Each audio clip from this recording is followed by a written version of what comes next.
Welcome back to part 2, explaining the Khalistan movement.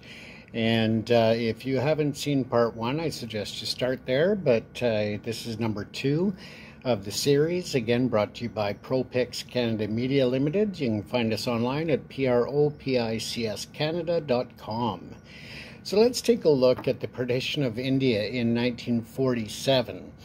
So before the 1947 partition of India, Sikhs were not in majority of any of the districts of the pre-partition British Punjab province, other than Ludhiana, where Sikhs formed 41.6% of the population.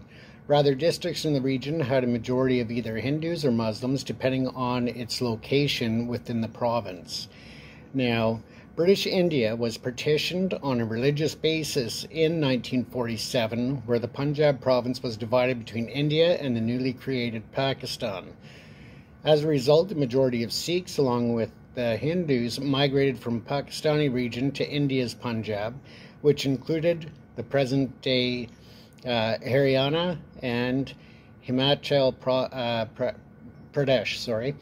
The Sikh population, which has gone as high as 19.8% in some Pakistani districts in 1941, dropped to 0.1, so that's 0.1 in Pakistan, and rose sharply in the district assigned to India. However, they would still be a minority in the Punjab province of India, which remained a Hindu-majority province.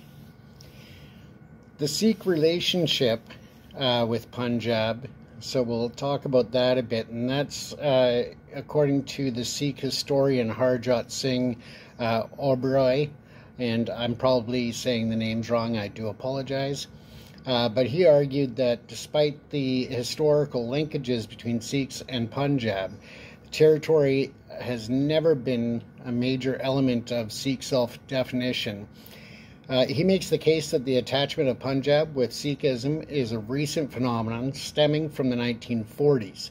Historically, Sikhism has been pan-Indian, with the Guru Granth Sahib, the main scripture of Sikhism, drawing from the works of saints in both North and South India, while several major seats in Sikhism, examples, the Nankana Sahib in Pakistan, the Takht Sri Patna Sahib in Brar, and the Hazur Sahib in Maharashtra. They're all located outside of Punjab. Oberoi makes the case that Sikh leaders in the late 1930s and 40s realized that the dominance of Muslims in Pakistan and Hindus in India was imminent.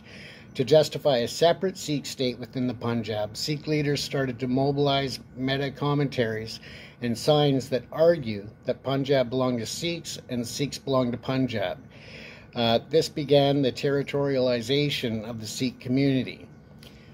This territorialization of the Sikh community would be formalized in March 1946 when the Sikh political party of Akali Dal passed a resolution proclaiming the natural association of Punjab and the Sikh religious community.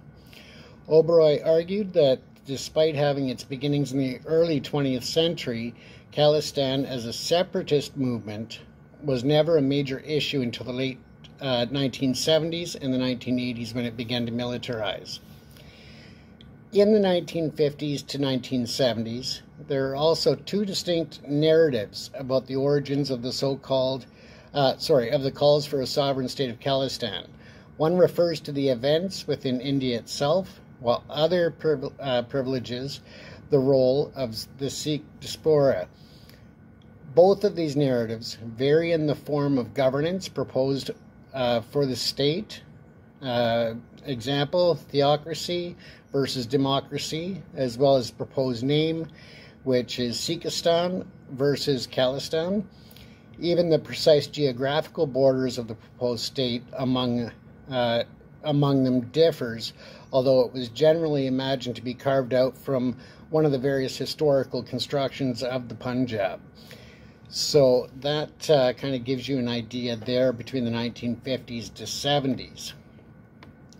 So let's talk about the emergence in India, and that was established in December on the 14th in the year 1920 The Akali Dal was the Sikh political party that sought to form government in Punjab. Following the 1947 independence of India, the Punjabi Suba movement led to the Akali Dal sought the creation of a province, Suba, for Punjabi people. The Akali Dal's maximal position of demands was a sovereign state, i.e. Khalistan, while its minimal position was to have an autonomous state within India.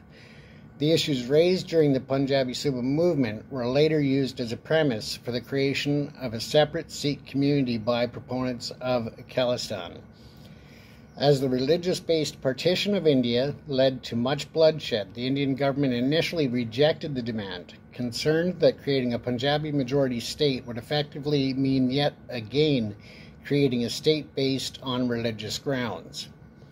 On the 7th of September in 1966, the Punjab Reorganization Act was passed in Parliament, implemented with effect beginning on the 1st of November in 1966 accordingly. Punjab was divided into the state of Punjab and Haryana, with certain areas to the Himachal Pradesh. Changarth was made centrally administered Union territory, while the Union government led by Indira Gandhi agreed with the creation of a Punjab state, but refused to make Changarth its capital and also refused to make it autonomous. The outcome of the Punjabi Suba movement failed to meet demands of its leaders. So we'll look forward to part 3, in which we'll talk about the Anandpur Resolution, the emergence in the diaspora, and continue on to learn more about the Khalistan movement. Once again, I do apologize for butchering some of the names. I do apologize for that. But again, I invite you to come back for part 3. And again, this series is brought to you by ProPix Canada Media Limited. That's PROPICS Canada.com.